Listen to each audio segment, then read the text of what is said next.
And now, ladies and gentlemen, we're back in business with a showdown between the Vampire Counts, who shall be led by Manfred von Baldstein.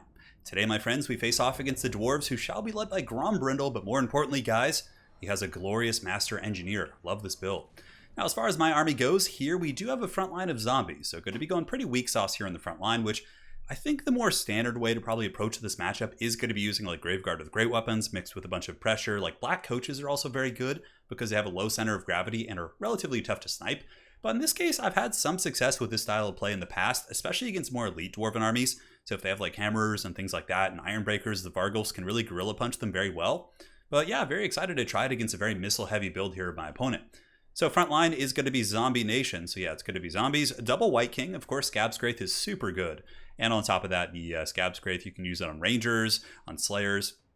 It's really, really good. And they also have Silver Shields and are pretty decent in combat there. So Corpse Carts brought a couple of those bad boys just to be a distraction Carnifex. Well, not really Carnifex because they're not scary and big and threatening, but they're just dirt cheap. And, you know, they have 3,000 plus HP. They give buffs. I mean, I really like actually just mixing in a couple of Corpse Carts.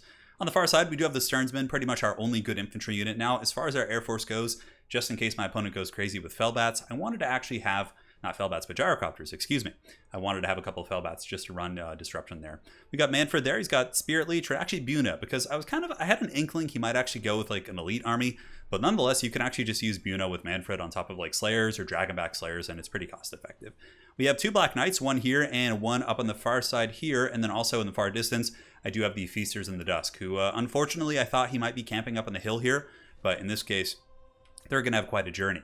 So for my opponent's build, it's pretty badass for sure, and it's very unusual compared to how I usually play this matchup.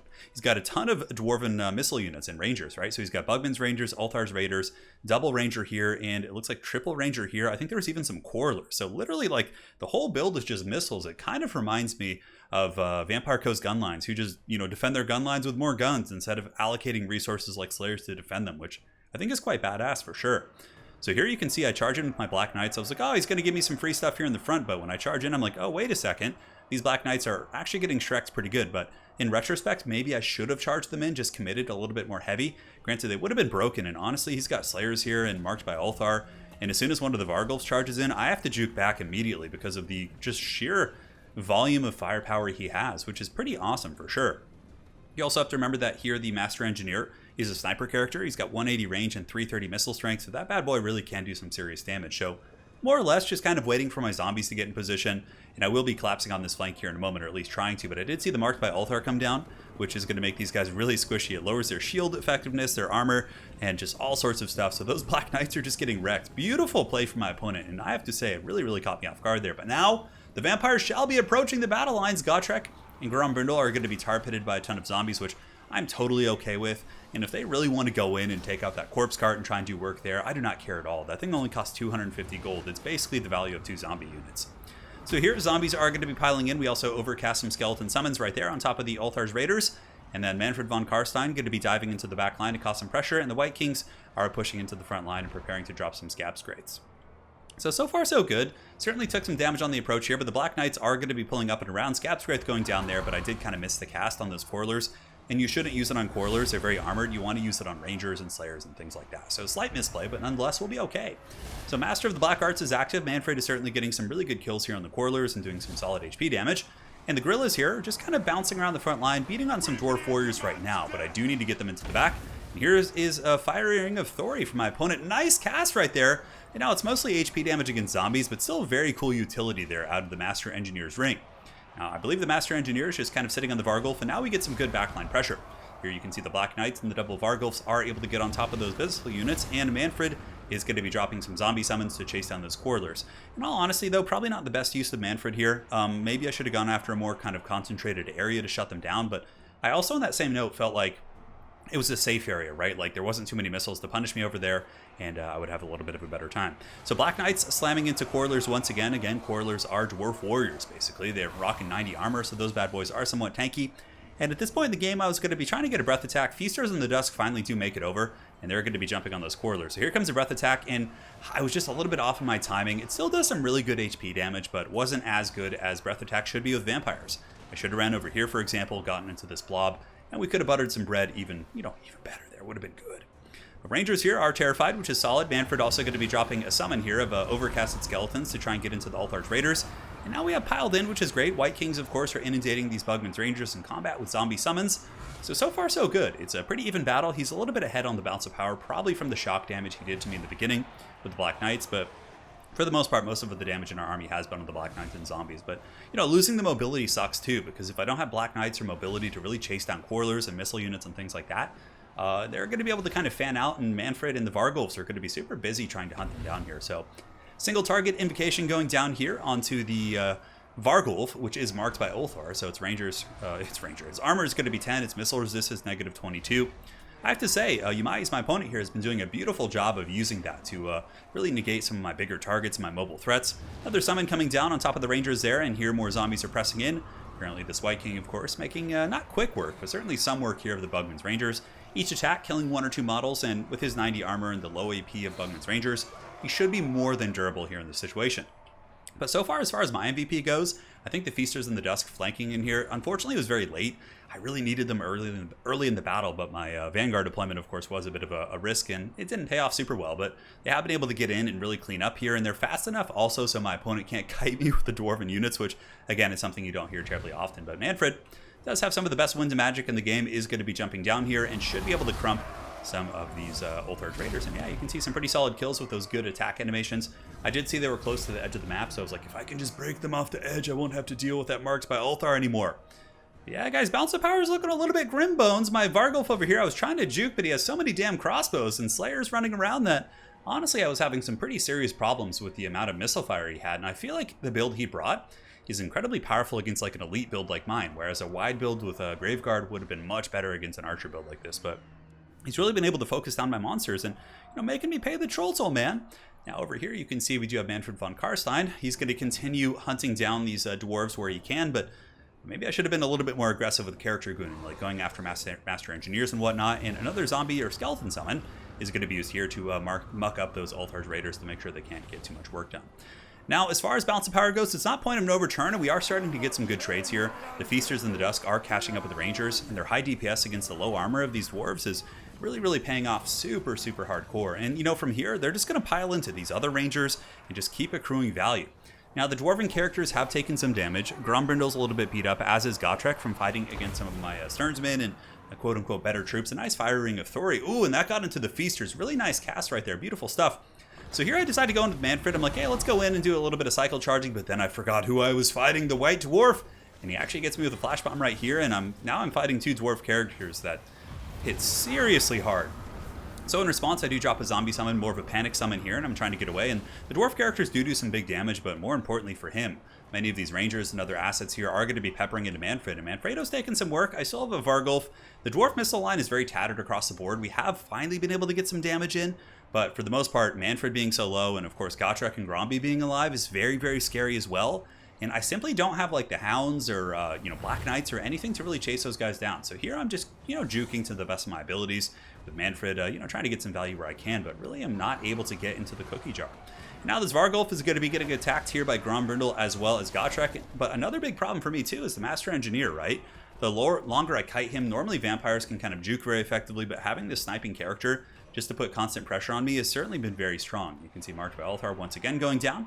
MANNFRED going to be taking a bit of a walloping from all that bowfire. I still do have the 2 White Kings, so my plan here, and my only way to probably get back in this game is to unify my White Kings and try and pick off his character. So if the White Kings plus the Vargulf can kill Gromby, maybe take out Gotrek, I might be able to juke the other characters and the ammunition and maybe run him out of ammo on all these Rangers, right? But here are the Feasters in the Dusk, though they have done well, up to 96 kills, and against Dwarves, that is a huge accomplishment. Polishing off this last group of Quarrelers, at least doing some solid damage before they do go quietly back into the crypt. Here, unfortunately, a little bit of a mistake. I had my White King chasing these Bugman's Rangers, who ironically, I think are the same speed, so I can't catch him. So that was another mistake as well. Granted, from a cost perspective, this is 600 gold. This is like a 700 or 800, so I guess it wasn't bad for me to have them out of the battle from a cost effectiveness perspective, but I do need that guy back to the battle here. Manfredo, in the meantime, flying around in the sky, will do a little bit of fast forwarding because there's a lot of Benny Hilling right now as I try and unify my characters. So MANNFRED, seeing that my Goon Squad here is in trouble, I do Overcast Invo, get some nice heals there, and now we're slapping Gotrek a little bit, but he still does have a fair amount of ammunition among all of his different missile units, all 100 of them. And also here you can see the Master Engineer good to be sniping MANNFRED. MANNFRED going balls deep for one last charge, and he's able to get some damage here on Grombrindle, the White Dwarf, but yeah, we're at army losses now. You can see -104. That is going to be all she wrote, as MANNFRED and the White King do get karate chopped. Very well played to my opponent, I have to say. His build really caught me off guard.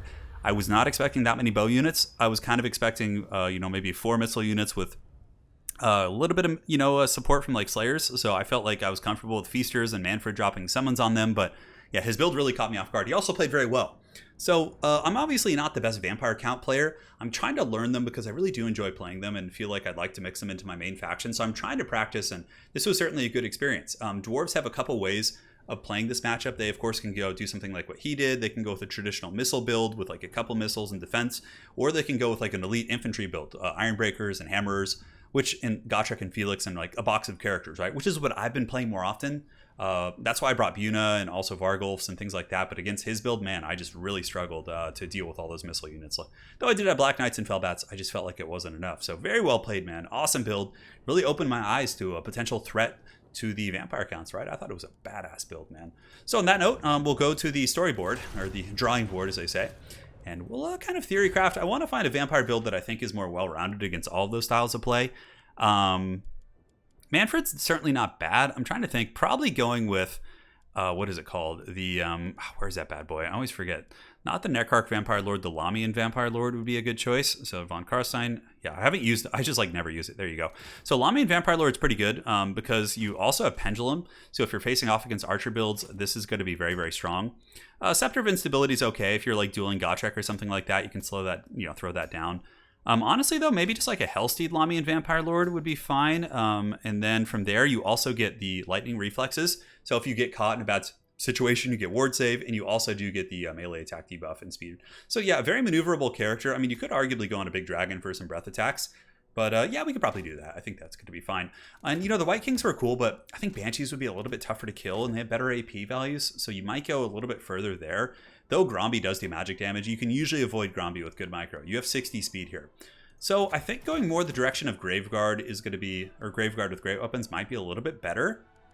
You could even mix in like one Karen Wraith, for example. They're very sticky, relatively fast, and a little bit annoying to deal with. I do like the Feasters in the Dusk as like a backline flanking unit. I think you need to be smarter with them than I was, so we'll go ahead and go that direction as well. Now for other disruption tools, I think going with Black Knights is really good. I do think a Black Coach is also very strong. The low center of gravity and the bonus versus infantry is just always really, really good. So not a fan of using the Mortis engines. I do think getting a couple cheap Corpse Carts to support the Graveguard battle lines is going to be really good. Maybe a couple Skeletons to go circumvent the flanks. I feel like my funds are on Ultra. Okay, I was like, wait a second there. Okay, I was like, everything is going too well. So yeah, 2 Black Knights, you have a Graveguard front line. You definitely need something to, at least 1 Felbat plus a Dragon should be enough to handle Gyrocopters, or at least keep them, you know, keep them honest here. And to really benefit from Vampire Count's playstyle, I think you need 1 more single entity. So from here, I mean, a Vargulf is certainly very good. The Black Coaches are just so low to the ground. But yeah, Zombie Dragon, Black Coach, Double Banshee. We can get 1 more rare single entity if we're playing under tournament rules. Maybe we cut 1 Graveguard down. I really do like the triple Graveguard. Maybe we cut the Feasters in the Dusk here. Considering we have Graveguard who trade very well with Slayers, I think that's okay.